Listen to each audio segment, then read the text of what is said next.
بسم اللہ الرحمن الرحیم.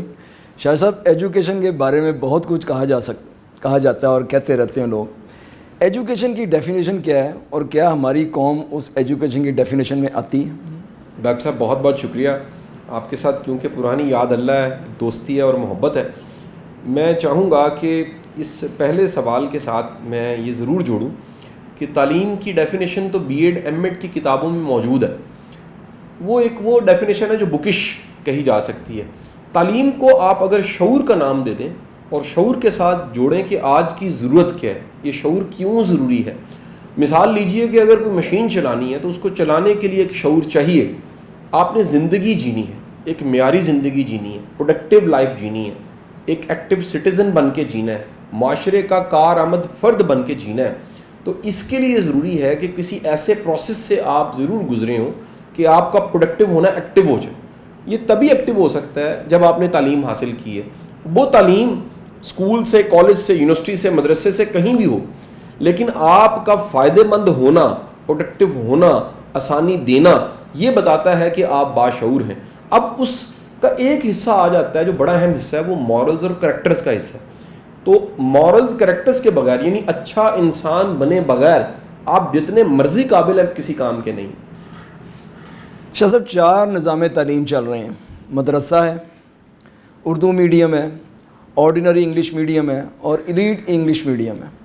جب ان تمام اداروں کے اسٹوڈنٹس کو ایک طرح کا کوسچن دیا جائے, فار ایگزامپل کشمیر کے اوپر ان سے بات کی جائے, تو ہر ایک کا ڈفرینٹ جواب ہوتا ہے. تو کیا ہم اپنی یوتھ کو کنفیوز نہیں کر رہے ہیں؟ دیکھیے, اس میں تو کوئی دوسری رائے نہیں ہے کہ پاکستان کا نصاب کم از کم ایک ہونا چاہیے تھا, اور تعلیم کو ترجیح پہ رکھتے ہوئے اسٹیٹ کو تعلیم کو اتنا ہی سنجیدہ لینا چاہیے تھا جتنا دفاع امپورٹنٹ تھا. شاید دفاع سے اس وقت کا دفاع تو ممکن ہو پا رہا ہے, لیکن جو ہیومن ریسورس ہمیں چاہیے, پھر اس ہیومن ریسورس کا جو مائنڈ سیٹ چاہیے, وہ ہم تیار نہیں کر پائے.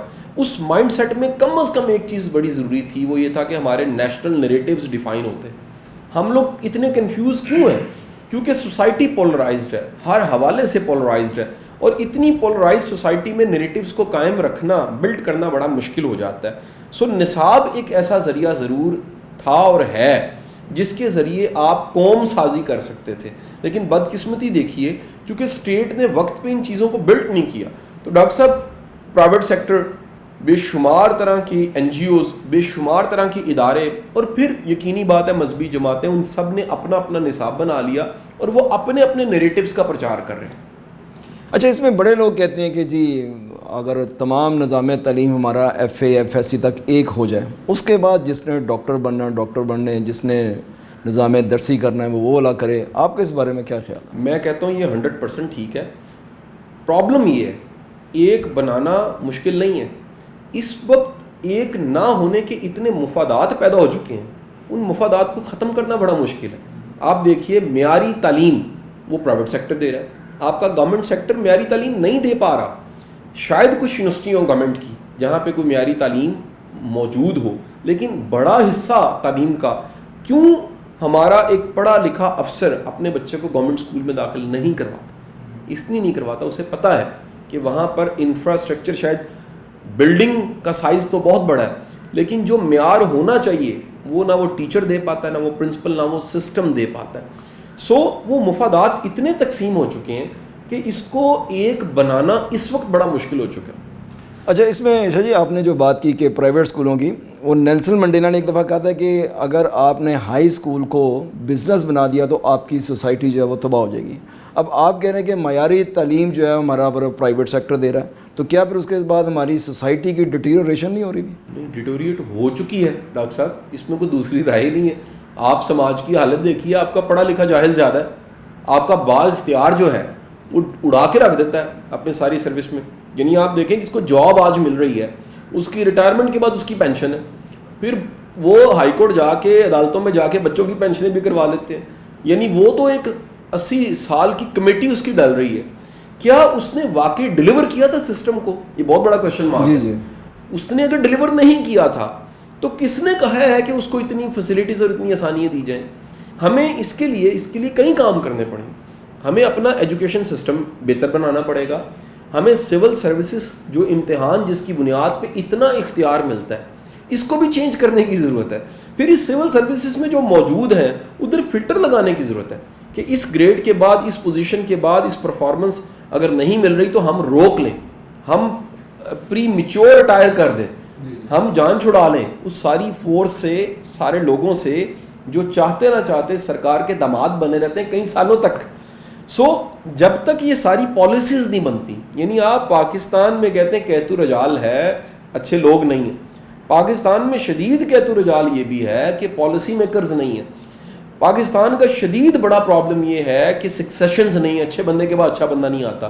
پھر بڑا پرابلم یہ ہے کہ لانگ ٹرم ویژنز ہمارے نہیں ہیں, پوری قوم کا ویژن نہیں ہے, حکومت کا ویژن نہیں ہے, ایک ادارے کا ویژن نہیں ہے, فرد واحد کا بھی ویژن نہیں ہے. اچھا, یکساں نصاب تعلیم کی آپ بات کرتے ہیں تو کیا اس میں رکاوٹ کیا ہے, کس جگہ کے اوپر یہ مطلب ہیمپرز ہیں؟ ہم اتنے عرصے سے ایک پالیسی بھی نہیں دے سکے, یکساں نصاب تعلیم بھی نہیں دے سکے.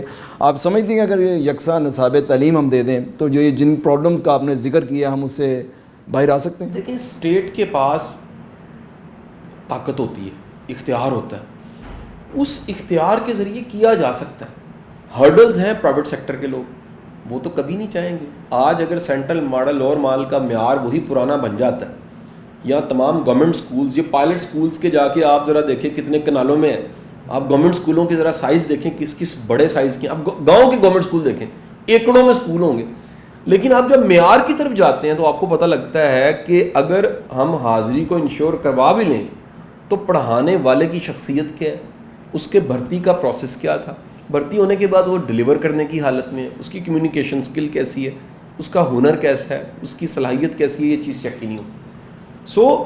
پچھلی گورنمنٹ, اس گورنمنٹ سے پچھلی گورنمنٹ, اس میں تعلیم کے نظام میں پریزنس, ڈسپلن اور ایک اتھارٹی تو نظر آپ کو آئے گی. 70 سال میں ویسی نہیں تھی. آپ مزے کی بات دیکھیں, پنجاب سے جیسے اب سندھ میں داخل ہوتے ہیں تو پنجاب کے سکول بھی روڈ کے اس طرف آ رہے ہوتے ہیں. جیسے ہی آپ سندھ میں داخل ہوتے ہیں تو اگلے جو سکول ہیں ان کی حالت سے آپ کو پتہ لگتا ہے سندھ آ چکا ہے. ٹھیک ہے سر, میں اکثر کہتا ہوں کہ پنجاب کے بارڈر کے بعد جب سندھ آتا ہے تو آپ کو سندھ کی حالت سے پتہ لگ چکا ہے. اگر آپ آنکھیں بند کر کے سوئے ہوئے ہیں اور پنجاب گزر گیا اور سندھ آ گیا, آنکھیں کھولیں, آپ کو پورا آب و ہوا, ارد گرد کی بلڈنگوں کی حالت, لوگوں کی حالت بتاتی ہے کہ تعلیم کا نظام پنجاب سے بدتر سندھ کا ہے. اچھا, اب پچھلی گورنمنٹ نے وہ ڈسپلن, پریزنس, حاضری, انگوٹھا سب چیزیں پوری کر دی, لیکن کوالٹی ایجوکیشن وہ بدقسمتی سے ہم نہیں دے سکے. ہمارے تعلیم کے نظام کا ایک یہ بھی بڑا پرابلم ہے کہ 70 سالوں میں زیادہ تر ایجوکیشن کے جو منسٹرز ہیں ایجوکیٹڈ ہوں گے لیکن ایجوکیشن کو نہیں جانتے. جب تک اس سارے پروسیس سے ٹیچر کیا ہوتا ہے, پرنسپل کیا ہوتا ہے, اسکول کے پرابلمس کیا ہیں, آن گراؤنڈ ریئلٹیز کیا ہیں, والدین کے ایشوز کیا ہیں, جب یہ جانے بغیر آپ کسی ہائر اتھارٹی پہ آتے ہیں تو آپ پھر پالیسیز کو صحیح طرح سے سمجھ نہیں سکتے, یا آپ ایک خاص طبقے کو سامنے رکھ کے پالیسیز بنا لیتے ہیں اور بڑے لوگوں کو نظر انداز کر دیتے ہیں. آپ سب کو مافیا کہہ دیتے ہیں, سب مافیا نہیں ہے, مافیا نہیں ہے. آپ اس کی کو پاکستان کا پرابلم دیکھیے, پاکستان میں جو ٹیکنوکریٹس ہیں, جو انجینئرز ہیں, جو انڈسٹری اور انجینئرنگ سے ریلیٹڈ گورنمنٹ کے ڈپارٹمنٹس ہیں, وہاں پالیسی میکر انجینئرز ہی نہیں ہیں. انجینئرنگ کونسل کب سے کہہ رہی ہے کہ بھائی یہاں بھی انجینئرز ہونے چاہیے. ملک کی ترقی تبھی ممکن ہے جب انجینئرنگ اور انجینئرنگ سے ریلیٹڈ جتنی ٹریڈ ہے اس میں ٹیکنوکریٹس نظر آئیں, وہ پالیسیز بنانے والے بھی ٹیکنوکریٹس ہوں. تو ہماری پرابلم یہ ہے کہ ہم پولیٹیشین کو سارا سلوشن سمجھتے ہیں اس کی طرف سے. ہماری پرابلم یہ, ہم ایک بیوروکریٹ جو کہ کیا لیجئے ایڈمنسٹریشن کے کامن سے آیا ہوتا ہے, ہم سمجھتے ہیں وہ ہر چیز جانتا ہے. ایسے نہیں, وہ نہیں جانتا. ممکن ہے وہ تعلیم کو نہ جانتا ہو, اس کی وہ اتنی ہی اویئرنیس ہو جتنی کام بندے کی ہے, لیکن ایڈمنسٹریشن یا طاقت میں اختیار ہونے کی وجہ سے وہ اپنا ٹینیور بھی پورا کرتا ہے لیکن پروڈکٹیو نہیں ہوتا. اچھا جی, آپ نے انفراسٹرکچر کی بات کی کہ کنالوں میں اسکول ہیں, ایکڑوں میں اسکول ہیں. اچھا, پچھلے چند سالوں سے میں نے دیکھا تھا کہ جو انہوں نے گورنمنٹ اداروں میں جو ٹیچر بھرتی کیے وہ باقاعدہ ایک سسٹم کے تحت آئے, اور ان کی اگر ہم سیلریز بھی دیکھیں تو وہ پرائیویٹ اسکول کے ٹیچروں سے آلموسٹ, اگر پرائیویٹ اسکول کسی ٹیچر کو 20,000 دیتا ہو تو دے ور گیٹنگ اباؤٹ 60,000. اب یہ انفراسٹرکچر بھی آپ نے کہہ دیا اچھا بنا, ٹیچر بھی وہ اچھے کوالیفائڈ انہوں نے کر دیے. کیا وہ پوائنٹ ہے جس کے اوپر ہم کہہ سکتے ہیں پھر بھی مالی کوالٹی لو ہوتی جا رہی ہے؟ سر دیکھیں, دو باتیں. ایک تو جن لوگوں کو آپ نے کہا بھرتی کیا گیا ہے اور وہ بڑے قابل لوگ ہیں, ان میں بڑی تعداد ڈگری کے لحاظ سے تو قابلیت کی ہے, اسکل کے اعتبار سے اگر آپ دیکھیں تو آپ کو بڑی شرم آئے گی. آپ ان کی پریزنٹیشن سکلز چیک کریں, آپ ان کی کمیونیکیشن سکل چیک کریں, آپ ان کی انٹرپرسنل سکلز چیک کریں, آپ ان کی کلاس روم مینجمنٹ چیک کریں. سر کام ہے نا یہ اسی لیے تو بھرتی کیے گئے ہیں. آپ کہیں گے نہیں جی یہ گولڈ میڈل ہے اس کا. وہ بھائی گولڈ میڈل تو ہے لیکن اس کو پڑھانا نہیں آتا. ایسی بڑی یونیورسٹی ہیں, ایسے بڑے کالجز ہیں جہاں پر گولڈ میڈل بندہ پڑھا رہا ہے, اس کو پڑھانا نہیں آتا, کیونکہ سسٹم نے اس کے ڈگریز کو, اس کے لائق ہونے کو, اس کی قابلیت کو نمبروں سے چیزوں سے چیک کر لیا, لیکن اس کی شخصیت کو, اس کی پرسنالٹی کو چیک ہی نہیں کیا. پہلا پرابلم. نمبر 2, سسٹم اتنا رکا ہوا ہے, اس میں کوئی کرنے والا جب شامل ہوتا ہے وہ بھی رک جاتا ہے. سر جی آپ دیکھیں, آپ ہاتھ پکڑ کے چلتی سائیکل کو روک سکتے ہیں, سائیکل کا سائز اتنا بڑا نہیں ہے, اس کا مومنٹم جو بن رہا ہے وہ اتنا بڑا نہیں ہے, ہاتھ سے روکی جا سکتی ہے, تھوڑا سا گھسیٹے جائیں گے, لیکن آپ بس کو نہیں روک سکتے. آپ غلطی کر کے دیکھیں کہ چلتی بس کو پکڑے روکنے کے لیے وہ آپ کو اڑا کے لے جائے گی, ممکن ہے گرائے اور حادثہ ہو جائے. سسٹم اتنا بڑا ہے, اس میں جمود اتنا بڑا ہے کہ جب چند لوگ کام کرنے والے بھی آتے ہیں تو وہ اسی جمود کا حصہ بن جاتے ہیں, یا ڈپریشن کے مریض بن جاتے ہیں. میں نے 2 اسکولوں کی یا 2 انسٹیٹیوشن کی آپ کو مثال دوں گا. ایک میں کرسچن کا میں نے دیکھا کہ مطلب اس میں وہ پرائیویٹ ہے لیکن ویسے ہمیں نظر نہیں آتا. دوسرا میں لمس کی مثال دیتا ہوں کہ وہاں بھی لوگ پرائیویٹ ہونے کے باوجود بھی ویسا نظر نہیں آتا. لیکن چند ایک ادارے ایسے ہیں جو کہ واقعی, جیسے میں نے سنا ہے کہ اب ٹیکسٹائل چھوڑ کے لوگ جو ہے یہ اس بزنس میں ہیں, اسکولنگ والے بزنس کے اندر. تو یہ والا ٹرینڈ جو ہے ہم کیسے روک سکتے ہیں؟ جیسے آپ نے یہ بھی کہا کہ گورنمنٹ کی پالیسی ہے, وہ 4 کام کرتی ہے, ڈیفینس کرتی ہے, انٹرنل سیکورٹی کرتی ہے, ہیلتھ اور ایجوکیشن ہے. یہ ایجوکیشن اور یہ جو باقی جو میں نے آپ سے باتیں کی ہیں, کہاں ہم لوگوں کو ٹریگر کریں, کہاں ان کو ٹیپنگ کریں کہ یار کسی نہ کسی نے تو یہ کام کرنا ہے کہ نہیں؟ اگر ہم یہی سوچ رہے ہیں کہ بس نہیں روک سکتے, سائیکل روک سکتے ہیں, تو where we will go? Doctor صاحب دیکھیں, پہلی چیز یہ ہے کہ ایجوکیشن ٹوٹل گورنمنٹ کو اپنی رسپانسبلٹی میں کرنا, ذمہ داری اس کی. وہ پرائیویٹ سیکٹر ہے, اگر بلٹ ہو گیا ہے یہاں تو پھر ان کے لیے پالیسیز ایسی بنائیں اور ان کی ریگولیٹری اتھارٹیز اتنی مضبوط ہوں, بلیک میل نہ کر سکیں, زیادتی نہ کر سکیں. اور گورنمنٹ کے اداروں کا معیار تعلیم بھی اتنا بڑھنا چاہیے کہ لوگ پریفر کریں کہ یار پرائیویٹ میں کیوں جانا ہے, ہم اسلامیہ کالج سول لائنس میں داخلہ لیتے ہیں, وہاں زیادہ اچھی تعلیم ہے پنجاب کالج کی نسبت. میں مثال دے رہا ہوں آپ کو. دوسری بات, پورے ملک کا پرابلم یہ ہے سر کہ یہاں پر بزنس اپرچونٹیز پیدا نہیں کی جاتی, بزنس مین کو فیسیلیٹیٹ نہیں کیا جاتا. اس کو روکنے والے اتنے ادارے ہیں, اس کو خراب کرنے والے, ڈسٹرب کرنے والے اتنے ادارے ہیں کہ وہ ان کے ہاتھوں بلیک میل ہو جاتا ہے. میں چھوٹی سی مثال آپ کو دیتا ہوں. فرض کریں لاک ڈاؤن کی سختی ہو گئی اور ناکے لگ گئے ہیں. یار ناکوں پہ جو خراب کرنے والے ہیں ان کو کون مانیٹر کر رہا ہے؟ کو مانیٹر نہیں کر رہا. اسی رولز اینڈ ریگولیشنز کا استعمال وہ بلیک میلنگ میں یوز کرنے لگ پڑیں گے. اسکولوں پہ سختیاں نہیں کھول سکتے, لیکن وہ تمام اتھارٹی رکھنے والے لوگ اس اتھارٹی کو جب غلط استعمال کرتے ہیں تو ایک کام کرنے والا سوچتا ہے میں کروں کیوں. جو ساری دنیا آپ کو نظر آئی کہ بڑی تیزی کے ساتھ اسکول کھولنے لگ پڑی, گلی گلی محلے محلے اسکول کھل گیا, اس کی وجہ یہ ہے کہ بزنس اپرچونیٹیز آپ نے چھوڑی کوئی نہیں. پراپرٹی کا آپ بزنس تھا جی, یہاں پر 2-2.5 سالوں میں آپ نے تباہ کر کے رکھ دیا. اب دوبارہ آپ کھڑا کرنے کی کوشش کر رہے ہیں. سر لوگ کریں کیا, لوگ کاروبار کون سا کریں؟ یہ کبھی سوچنا چاہیے ہمیں. یار انہیں کچھ تو کرنا ہے. وہ ساری قوم ماسک بیچنے تو نہیں لگ پڑے گی. کیا خیال ڈاکٹر صاحب؟ یعنی کہ کوئی کام کرنے کے مواقع تو دیں. اس میں کوئی شک نہیں ہے پاکستان میں 1000 مواقع بنائے جا سکتے ہیں, لیکن یہ بات واضح کر دوں کہ یہ سسٹم فیسیلیٹیٹ نہیں کرتا. آپ کسی بزنس مین کی جا کے کہانی سنیے, روئے گا, وہ کہے گا جی صحیح رستے نہیں ہیں. اچھا اگر صحیح رستے پہ چلا جائے اس میں خرابی کے چانس ہیں. آپ 100% پورا کریں پھر بھی بلیک میلنگ آپ کو ہوگی, تو وہ کرے گا کہ وہ بدزن ہو جائے. آپ یہ دیکھیں کہ بڑی دنیا اپنی ٹیکسٹائل سیکٹر میں انویسٹمنٹ پیسہ وہ بنگلہ دیش لے کے چلی گئی. یہ سارے ٹیکسٹائل سیکٹر کے لوگ جانتے ہیں. جو رہی صحیح کسر ہماری کچھ انڈسٹریز کی بچ گئی ہے, یار ان کو بھی ہم پروٹیکٹ کرنے کو تیار نہیں. اگر ہم ان کو پروٹیکٹ نہیں کریں گے, اب یہ 2 طرفہ ہے. ہم یہ بھی کہہ سکتے ہیں عوام خراب کرتی ہے, اسٹیٹ کی پالیسیز ہونے کے باوجود وہ غلط رستہ دیتے ہیں. مطلب ایک بندہ خود رشوت دینے چلا گیا ہے تو رشوت دینے والے کو تو لینے والے تو طاقت مل گئی اس کو. یہ ایک ملا جلا رجحان ہے. تو اس میں اسٹیٹ بھی ذمہ دار ہے, کچھ عوام کی بھی غلطی ہیں, وہ بھی نہیں سمجھ پائی. ایک باشعور عوام ہم نہیں بنا پائے. اچھا اس میں آپ نے کہا کہ وہ جو جن ٹیچرز کو ہم نے بھرتی کیا وہ اچھے